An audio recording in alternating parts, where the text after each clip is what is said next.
কোটা সংস্কার আন্দোলনের সময় ঢাকা বিশ্ববিদ্যালয় ক্যাম্পাসে শিক্ষার্থীদের উপর হামলার ঘটনায় করা মামলায় ছাত্রলীগের সাবেক যুগ্ম সাধারণ সম্পাদক বেনজির হোসেন নিশির 2 দিনের রিমান্ড মঞ্জুর করেছেন আদালত। Dhaka chief metropolitan magistrate CMM আদালতের ম্যাজিস্ট্রেট জিএম ফারহান নিশিতিয়াক আজ মঙ্গলবার এই আদেশ দেন। বেনজির হোসেন নিশি ঢাকা বিশ্ববিদ্যালয়ের সঙ্গীত বিভাগের শিক্ষার্থী ছিলেন। 2 বছর আগে ছাত্রলীগ থেকে বিদায় নেন তিনি।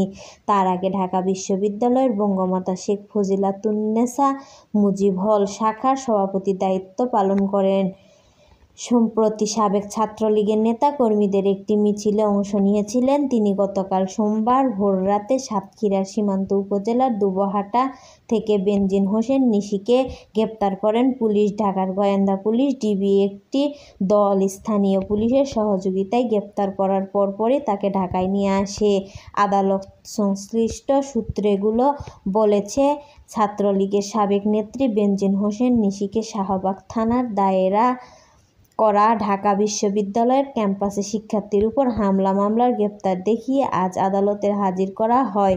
পরে তাকে 10 দিনের রিমান্ডে নিয়ে জিজ্ঞাসাবাদ করার আবেদন করে পুলিশ।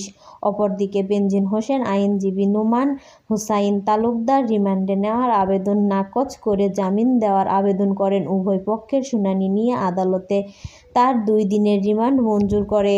গত বছরের 15 জুলাই ঢাকা বিশ্ববিদ্যালয়ের বিজয় 71 হলের সামনে সংঘর্ষের ঘটনার পর কোটা সংস্কার আন্দোলনকারীদের শিক্ষার্থীদের উপর হামলা চালায় ছাত্রলীগের নেতাকর্মীরা। তখন আন্দোলনকারীদের শিক্ষার্থীরা অনেকেই মারধরের শিকার হন। আক্রান্ত শিক্ষার্থীদের মধ্যে ছাত্রীরাও ছিলেন। এই ঘটনায় গত অক্টোবরে মামলা হয়। মামলার আসামির তালিকায় বেনজির হোসেন নিশির নাম রয়েছে।